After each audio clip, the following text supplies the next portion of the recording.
¿Ustedes recuerdan sobre qué hemos estado hablando los últimos domingos? Los que han estado, hemos estado hablando sobre las parábolas del Señor Jesús, ¿cierto? Y cuando nosotros hablamos sobre las parábolas, hablamos de cosas conocidas que el Señor utiliza para ayudarnos a entender cosas desconocidas para nosotros, ¿sí? Las parábolas son comparaciones, ¿sí? Son comparaciones. Utilizar algo para compararlo con otra cosa. Y yo creo que nosotros también seguramente usamos comparaciones a veces, ¿cierto? Para explicar o para ayudar a entender algo que uno quiere decir, ¿cierto? Y hemos estado mirando algunas de las parábolas del Señor, que en realidad son muchas, y hoy vamos a mirar una más de ellas que está en Mateo capítulo 13, verso 47 al verso 50. Mateo capítulo 13, verso 47 al verso 50. Sí, encontramos, y algo curioso es que el capítulo 13 del libro de Mateo es uno de los capítulos que más contiene parábolas. Es casi un capítulo de solo parábolas, ¿no? A través de las cuales el Señor Jesús habló y enseñó. Y entonces en Mateo capítulo 13, 47 al 50, encontramos la siguiente parábola. Asimismo, quiero antes de que leamos pedirles un favor. Si tienen sus teléfonos, colóquenlos en vibrador o en silencio para que no nos vayan a interrumpir de pronto a la hora de estar en el tema. Muchas gracias. Mateo capítulo 13, entonces, verso 47 al 50 nos dice así: Asimismo, el reino de los cielos es semejante, ¿no?, a una red que echada en el mar recoge toda clase de peces, y una vez llena la sacan a la orilla y sentados recogen lo bueno en cestas y lo malo lo echan fuera. Así será el fin del siglo. Saldrán los ángeles y apartarán a los malos de entre los justos y los echarán en el horno de fuego, y allí será el lloro y el crujir de dientes. Así como la agricultura era algo conocido o era algo muy común en aquella época en que estuvo el Señor Jesús, la pesca también lo era, ¿no? La pesca también era algo muy común, especialmente en las regiones de Galilea. Y es más, algunos de los discípulos del Señor Jesús eran pescadores, ¿no? Si nosotros recordamos, cuando el Señor Jesús los llamó, muchos de ellos dejaron su oficio o su trabajo de pescadores para seguir al Señor Jesús. Por esta razón, la pesca era algo conocido para las personas del lugar, del contexto en el que el Señor Jesús estaba hablando. Y entonces Él decide tomar algo común, que era la pesca, para ayudarles a ellos a entender una verdad espiritual, ayudarles a ellos a comprender una verdad que necesitaban conocer acerca de qué es lo que el Señor está comparando acá. Si nos fijamos en el versículo 47, ¿qué es lo que el Señor compara? El reino de los cielos, ¿cierto? Y ya hemos visto qué es eso del reino de los cielos, ¿cierto? No es más que el lugar donde Dios gobierna, donde se hace su voluntad, donde Él es adorado y exaltado y donde Él es el centro. Y entonces se nos dice que asimismo el reino de los cielos es semejante a una red. Y ahora, cuando quiere hacer esta comparación, nos quiere ayudar a entender algo. El reino de los cielos o el reino de Dios no es algo lejano. Jesús vino a traer el reino de Dios aquí a la tierra. Y el Señor nos enseñó en la oración del Padre Nuestro que cuando oráramos debíamos pedir que el reino viniera a nosotros. ¿Sí recuerdan esa parte? Venga a nosotros tu reino. Porque lo que cada persona necesita, lo que cada familia necesita, no es dinero, no es solamente cosas materiales. Lo que cada familia y cada persona más necesitamos es el reino de Dios en nuestras vidas. Necesitamos ese reino en nosotros. Entonces, el Señor, queriéndonos ayudar a entender cómo funciona su reino, entonces dice acá que su reino es semejante a una red. Todos conocemos aquí las redes o las atarrayas, ¿cierto? Es otro nombre, ¿cierto? Que le damos, las atarrayas. La atarraya, ¿cierto? Que llega y se lanza, ¿cierto? Y alguno ha pescado, de pronto sabe más de esto. Y entonces dice que el reino de los cielos es semejante ¿a qué? A una red. ¿Sí?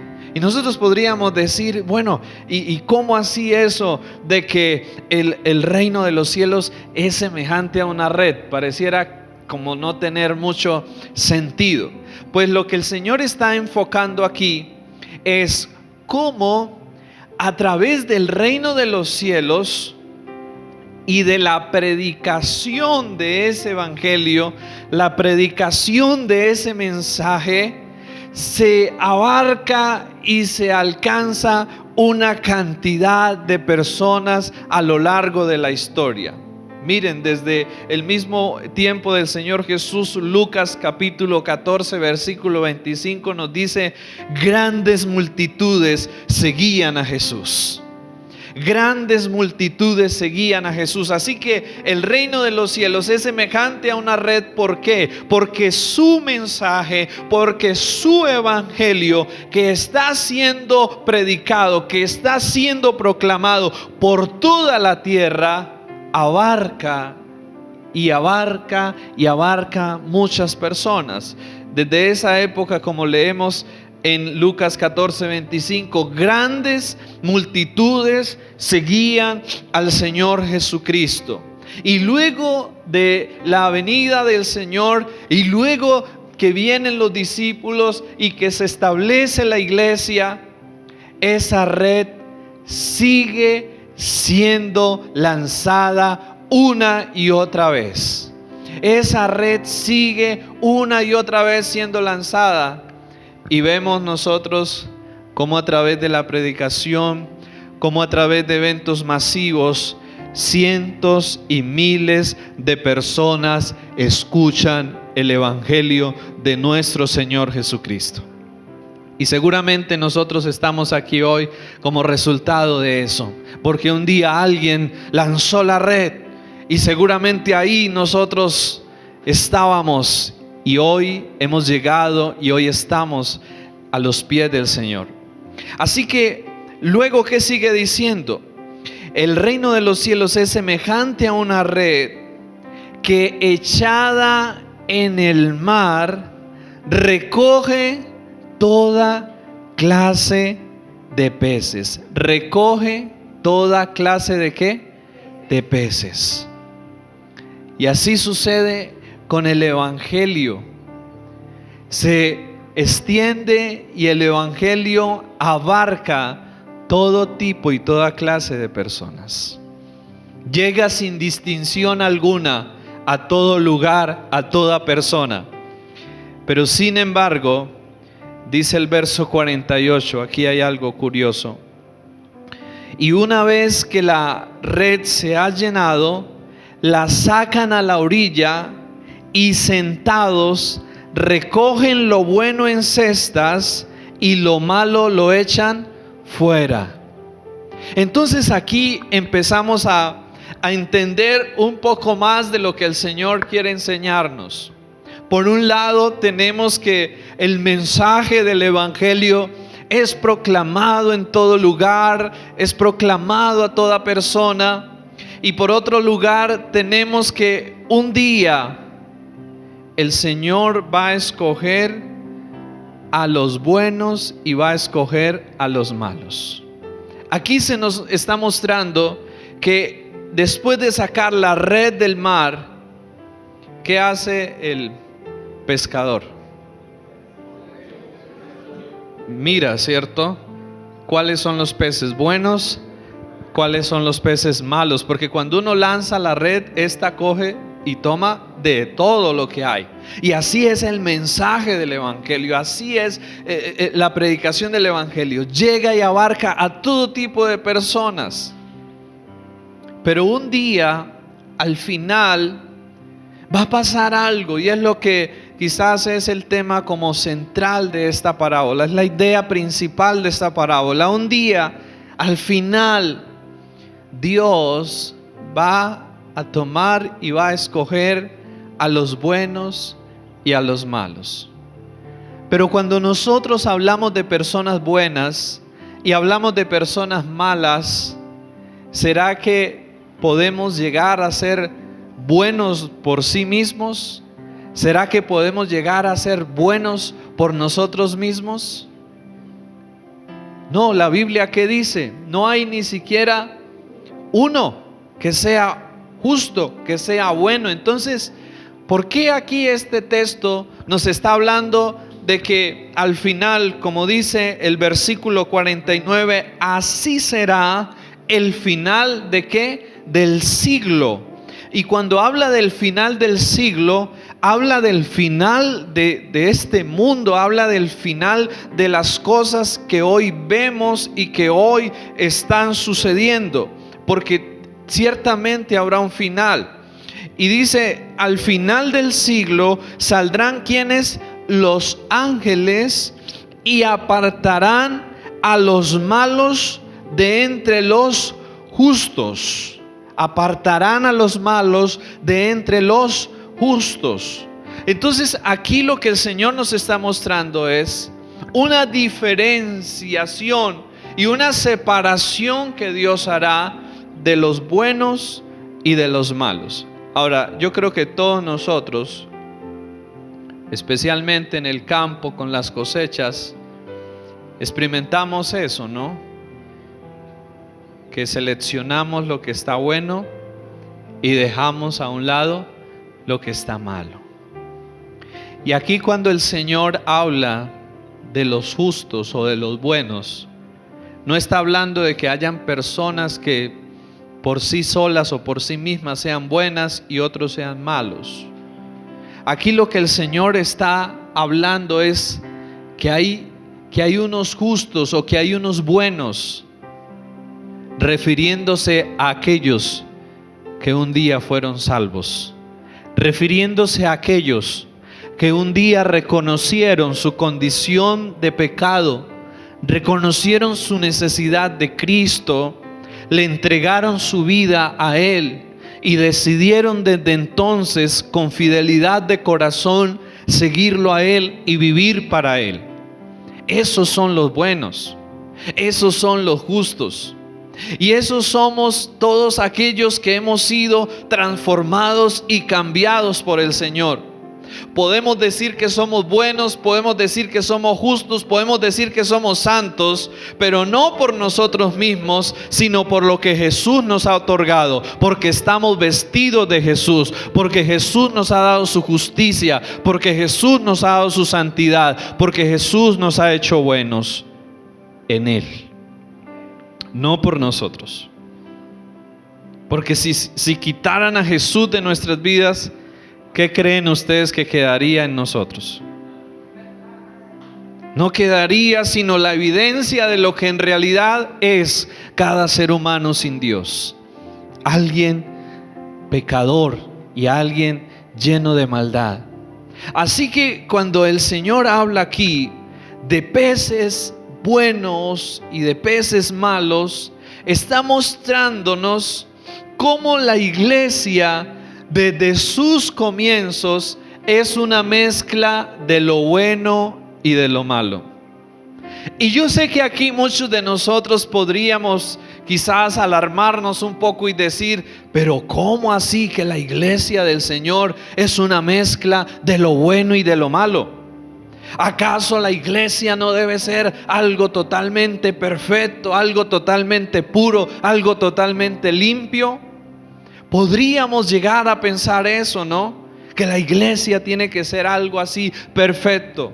Pero no, lo que se nos deja ver aquí es que la iglesia del Señor es una mezcla de lo bueno y de lo malo. Como dicen por ahí popularmente, en la viña del Señor hay de todo, ¿cierto? En la viña del Señor hay de todo. Y lo que sí es una realidad es que el Señor está mostrando esto. La iglesia es una mezcla de lo bueno y de lo malo. Ahora, ¿quiénes son los buenos? Los que acabamos de mencionar. Aquellas personas que con sinceridad y verdad un día le entregaron su vida al Señor, decidieron caminar con Él, se evidenció un cambio en sus vidas, iniciaron una relación con el Señor y entonces desde ese momento empezaron a vivir en la voluntad de Dios. Pero ¿quiénes son entonces los malos? ¿Quiénes serán entonces los malos? Aquellas personas que después de oír la predicación del Evangelio siguen en la iglesia, asisten a la iglesia, probablemente muchos de ellos hasta sirven en la iglesia, pero pasará lo que el Señor Jesús dijo en Mateo capítulo 7 versículo 22. En aquel día muchos me dirán, Señor, Señor, profetizamos en tu nombre, expulsamos demonios en tu nombre e hicimos muchos milagros en tu nombre. Y la respuesta del Señor Jesús será, nunca os conocí, apartaos de mí, hacedores de maldad. ¿Qué vemos aquí nosotros? Que hay personas que viven engañados a sí mismos, pensando y creyendo que están bien delante de Dios, pensando y creyendo que son hijos de Dios, pensando y creyendo que van derecho para el cielo, cuando en realidad es que delante de Dios no están siendo aprobados ni están siendo realmente tenidos por dignos para ser salvos. Así que necesitamos fijarnos en esto, porque muchas veces podemos pensar que lo que nos hace cristianos es venir a una iglesia. Podemos pensar que yo soy cristiano porque asisto a una iglesia los domingos. Podemos pensar que yo soy cristiano porque un día me cambié de religión. De repente era mormón o era católico o era testigo y de repente un día me llamó la atención el cristianismo, me gustaron cosas y me fui para allá. Podemos pensar que lo que nos hace creyentes es servir en una iglesia y que decimos yo sirvo en la iglesia, yo hago esto, yo hago lo otro. Porque era lo que estas personas pensaban. Estas personas que un día el Señor Jesús habla que se presentarán delante de Él creyendo que van para el cielo, y el Señor les dirá que yo nunca los conocí a ustedes. ¿No les parece que eso es algo terrible? Vivir uno aquí en la tierra creyendo que va para el cielo, creyendo que está bien delante de Dios, cuando en realidad el Señor está diciendo, yo no sé quién eres tú, hacedor de maldad. Que Dios dé esa calificación, creo que es lo más terrible que le puede pasar a un ser humano. ¿Y qué era lo que ellos ¿O en qué era que ellos se basaban para creer que merecían estar con Dios? ¿Qué era lo que ellos decían? Hemos profetizado, hemos echado fuera demonios, hemos hecho milagros. Ellos se basaban en las cosas que hacían, en sus obras, sus habilidades, sus logros. Pero en ninguna parte ellos decían: vivimos en obediencia, vivimos en santidad, vivimos en la voluntad de Dios, tenemos una relación con Dios, conocemos quién es Jesús, hemos creído y hemos puesto nuestra esperanza en Jesús. No decían nada de eso. Y aquí todos nosotros necesitamos permitir ser examinados por la palabra, porque puede llegar a ser nuestro caso. Podemos llegar a tener una falsa seguridad de estar bien con Dios, de estar bien como estamos, como vivimos, cuando Dios está diciendo: oh no, como estás, no estás bien. Como estás, no vas para el lugar que quieres llegar. Como estás, vas por un camino, como dice Proverbios, hay camino que al hombre le parece bien, pero su final es camino de muerte. Y el venir a una iglesia, como les decía en esta mañana, podemos pensar que lo que nos hace cristianos es venir a una iglesia, que lo que nos hace cristianos es ofrendar, que lo que nos hace cristianos es servir de alguna manera en la iglesia. Pero estas cosas no son las que nos hacen cristianos. ¿Saben ustedes qué es lo que sí realmente nos hace cristianos? Jesús, y tener una relación personal con Él y vivir cada día de la mano de Él, conociéndole a través de la palabra y obedeciendo lo que a través de su palabra Él nos enseña. Eso sí nos hace cristianos. Jesús es el único que nos puede hacer cristianos, y Jesús es el único que nos puede ayudar para que nosotros vivamos una vida transformada y vivamos una vida diferente. El Señor Jesús en alguna oportunidad dijo: ¿cómo pueden ustedes conocer el árbol? ¿Cómo es posible conocer el árbol? Algunos de nosotros los podríamos conocer por las hojas, por las ramas, pero hay otros árboles que definitivamente de la única manera en que los podemos conocer es por los frutos. Y entonces aquí es donde cada uno de nosotros necesitamos examinarnos y necesitamos revisarnos. A nosotros, no a los demás, a nosotros mismos.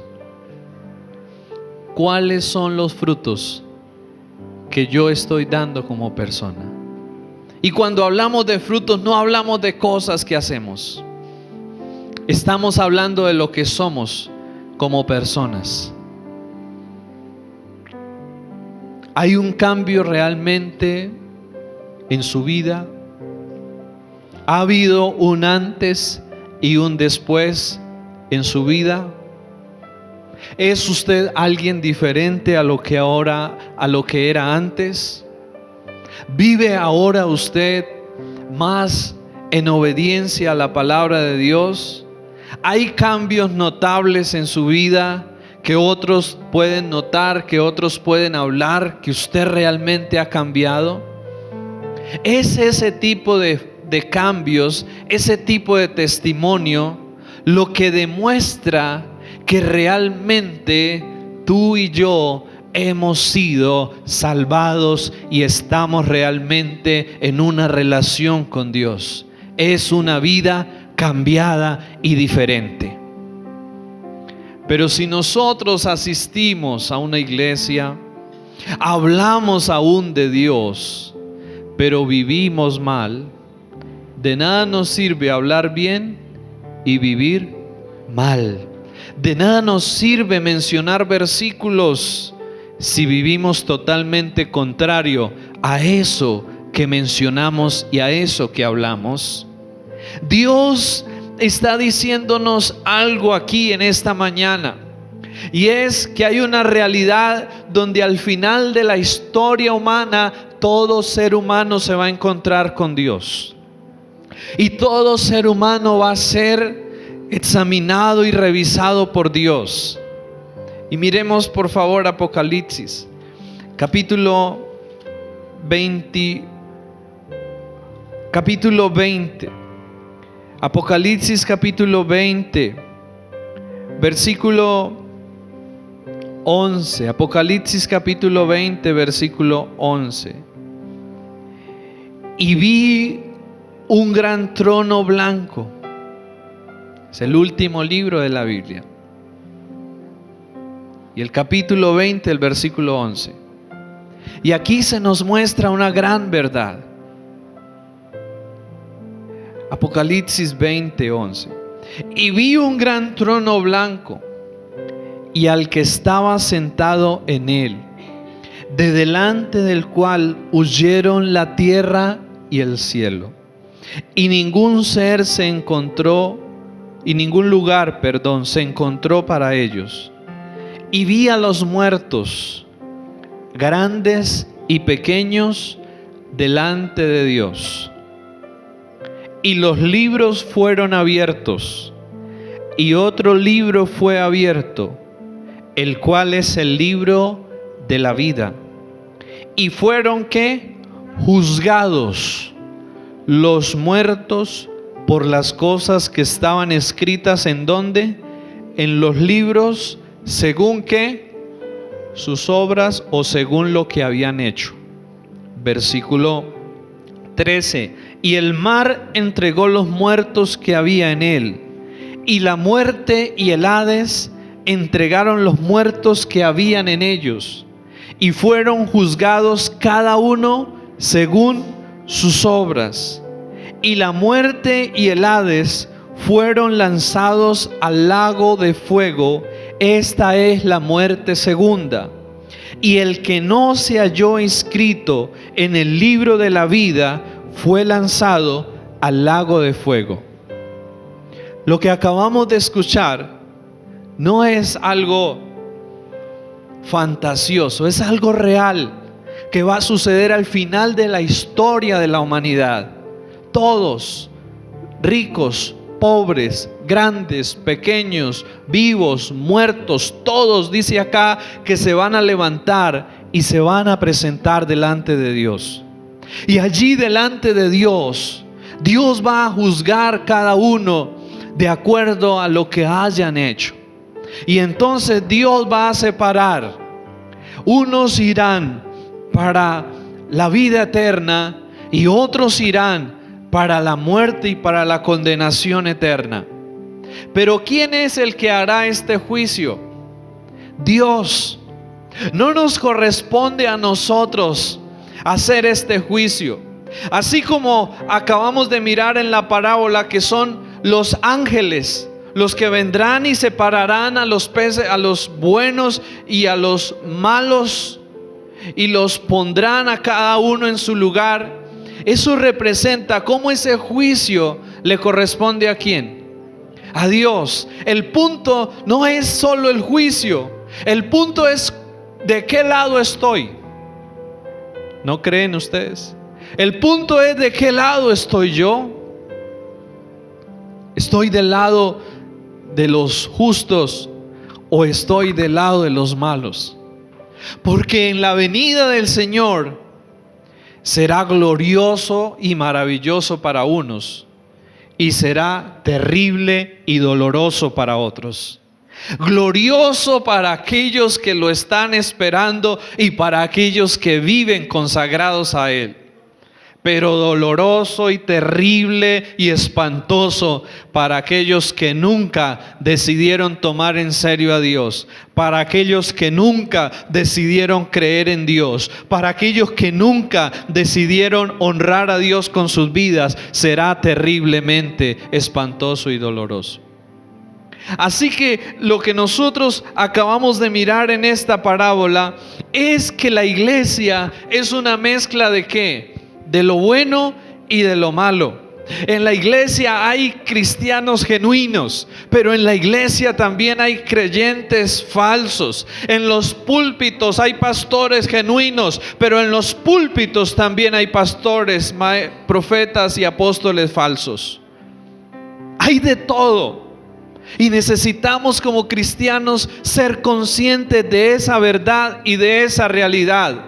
Mientras estemos en esta tierra no habrá una iglesia perfecta. La iglesia perfecta solo estará el día que Jesús recoja a su pueblo y lo reúna en el reino de los cielos. Allí estará un pueblo perfecto. Allí estará reunida una iglesia perfecta. Pero mientras estemos aquí en la tierra, siempre veremos malos testimonios.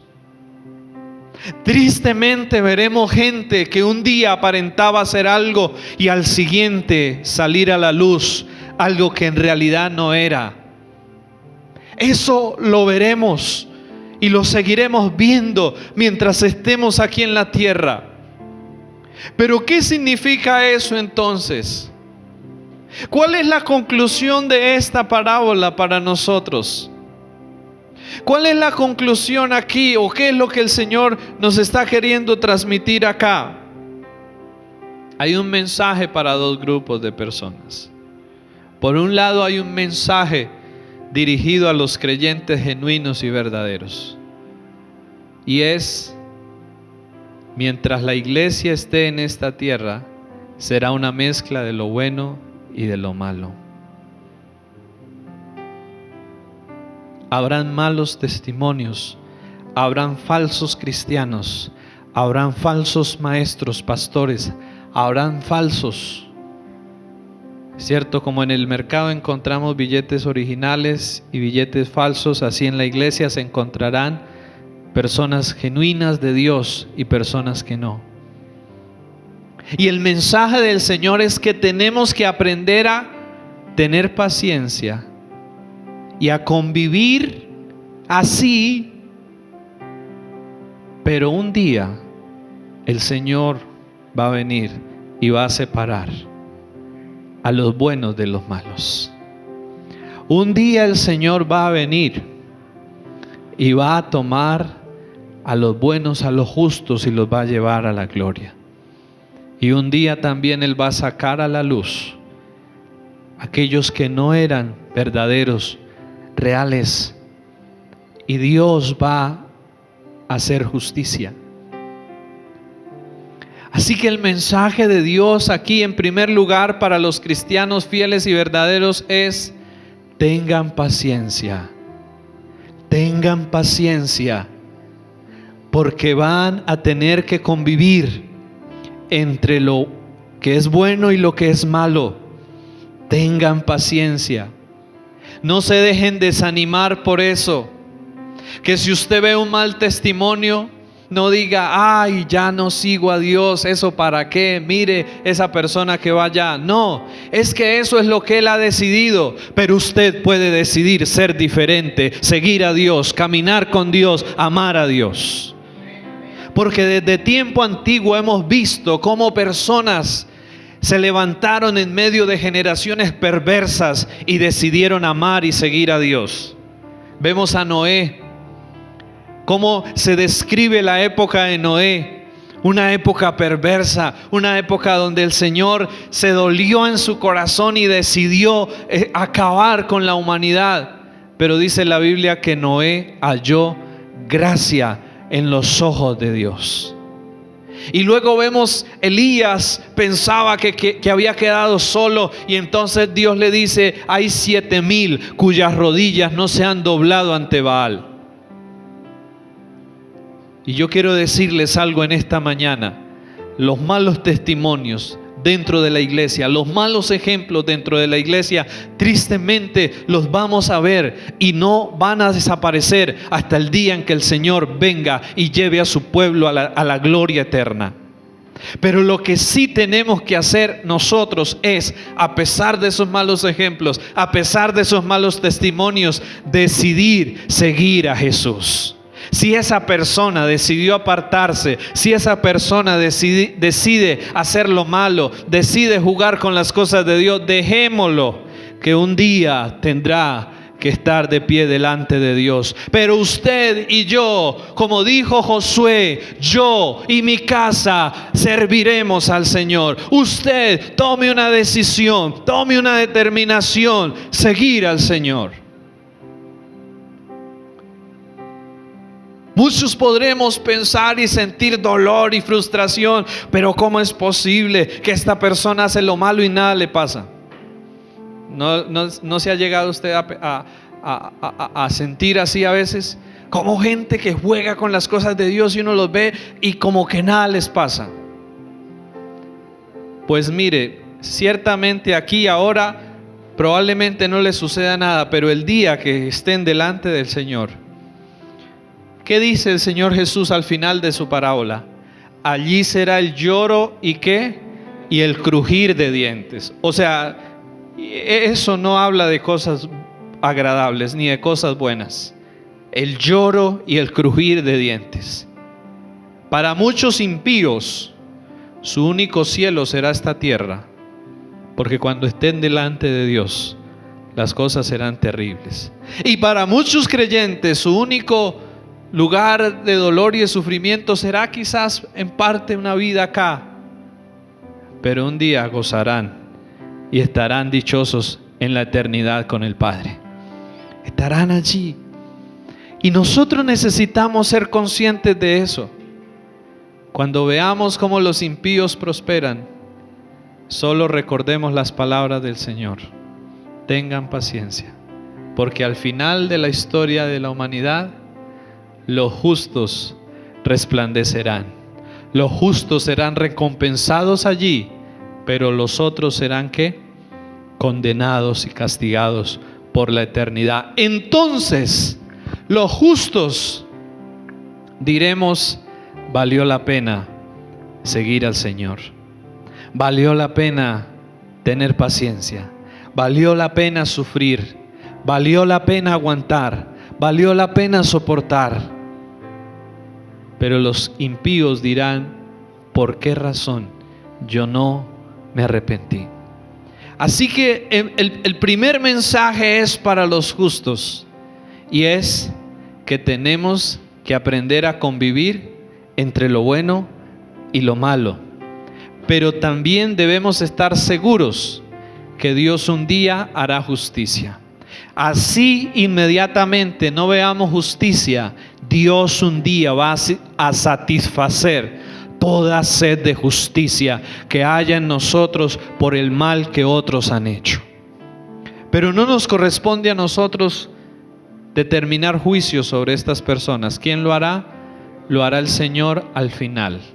¿Nosotros qué tenemos que hacer entonces? Tenemos que serle fieles al Señor, ser pacientes y perseverar hasta el final. Pero también aquí hay otro mensaje, y es el mensaje para los que no son creyentes. Y es el mensaje de cómo, aunque aquí tratemos de aparentar y de fingir algo que no somos, Dios ve y conoce el corazón de cada uno de nosotros. Y que aunque no tomemos en serio las cosas de Dios, eso no significa que aparentemente no nos pase nada aquí. Eso no significa que eso no va a traer consecuencias sobre nosotros. Lo que Dios está haciendo aquí es un llamado a cada persona, a cada ser humano. Y Dios le está diciendo: mire, aunque usted viva como viva y pareciera que no le pasa nada, pareciera que no le suceda nada, no piense que eso no va a traer consecuencias sobre su vida. Recuerde que un día va a tener que entregar cuentas y que un día va a estar delante de Dios. Y ese día para unos será maravilloso, pero para otros será terrible. Porque muchos dicen, a mí no me juzga nadie, sino que me juzga Dios. ¿Y no cree usted que eso es peor? ¿No cree usted que eso es peor? Que digamos eso, que a mí no me juzga nadie, que me juzgue Dios. Yo creo que estamos pidiendo muchas veces algo que realmente no sabemos muy bien, porque nos juzga el Señor. Él nos juzga no de acuerdo a lo que yo aparento. Ante los demás yo puedo aparentar ser una gran persona, pero Dios mira mi corazón y Dios examina las intenciones de mi corazón. Así que el mensaje o la conclusión de esta parábola es: justos, verdaderos, creyentes verdaderos, tengan paciencia, perseveren con fidelidad en el Señor, porque un día Él pondrá las cosas en orden y en su lugar. Y los que no, los que juegan y aparentan y quieren estar en medio del pueblo de Dios fingiendo algo que no son, miren, es una invitación al arrepentimiento.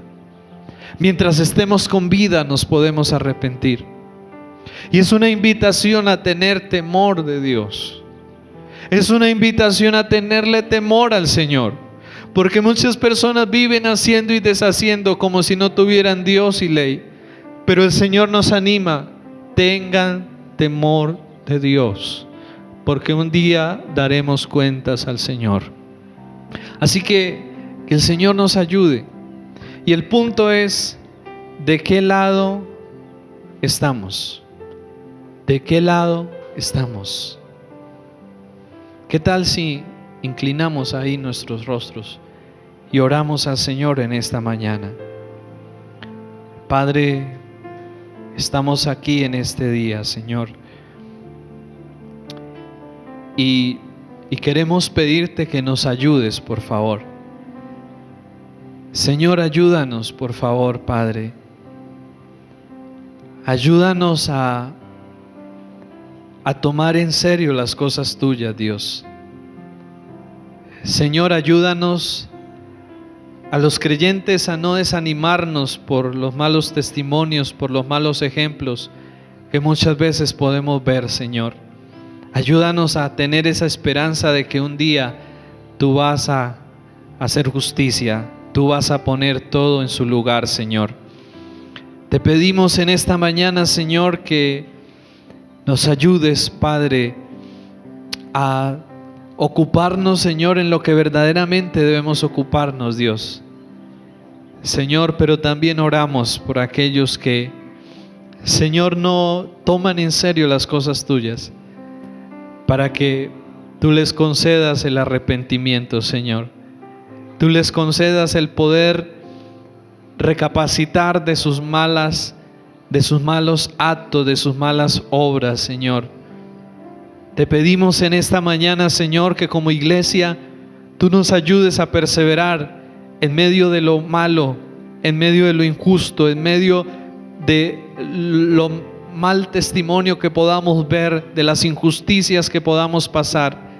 Señor, oramos que nos ayudes a cada uno a tener temor de ti, Señor, a tener respeto por ti, Señor, y a recordar que un día, al final de la historia, al final de la vida, todo ser humano nos presentaremos delante de ti, Señor, y daremos cuentas, Dios.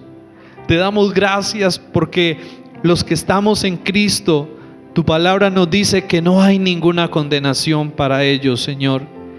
Te damos gracias, Dios, porque ciertamente nos recompensarás ese día, Señor, y nos honrarás y nos bendecirás por la eternidad, Padre. Pero también será terrible para aquellos que estén sin Cristo, para aquellos que nunca tomaron una decisión de corazón, para aquellos que nunca tomaron en serio las cosas tuyas, Señor. Y hoy oramos por nosotros como iglesia. Oramos por aquellos que han escuchado el mensaje, Señor, y no lo han tomado en serio, para que lo puedan hacer, Señor, para que no desaprovechen y no desperdicien la vida, el tiempo, Señor, sino que ellos puedan verdaderamente, Señor, aprovechar la vida, aprovechar el tiempo, Señor, honrándote a ti, Señor, siguiéndote a ti, Dios, valorando lo que has hecho, Señor, para hacerte fieles a ti, Padre. Oramos en esta mañana, Señor, por tu ayuda, Dios, para hacerte fieles, Padre. Señor, hasta el final. Señor, y gracias porque un día vendrás y no nos dejarás aquí, Señor, sino que nos tomarás y nos llevarás a la gloria, Señor, por la eternidad, Dios. Gracias, Señor, por hacer posible que seamos justos en ti, Jesús. Señor, ayúdanos a permanecer firmes y fieles hasta el final, Dios. En el nombre de Jesús oramos. Amén y amén.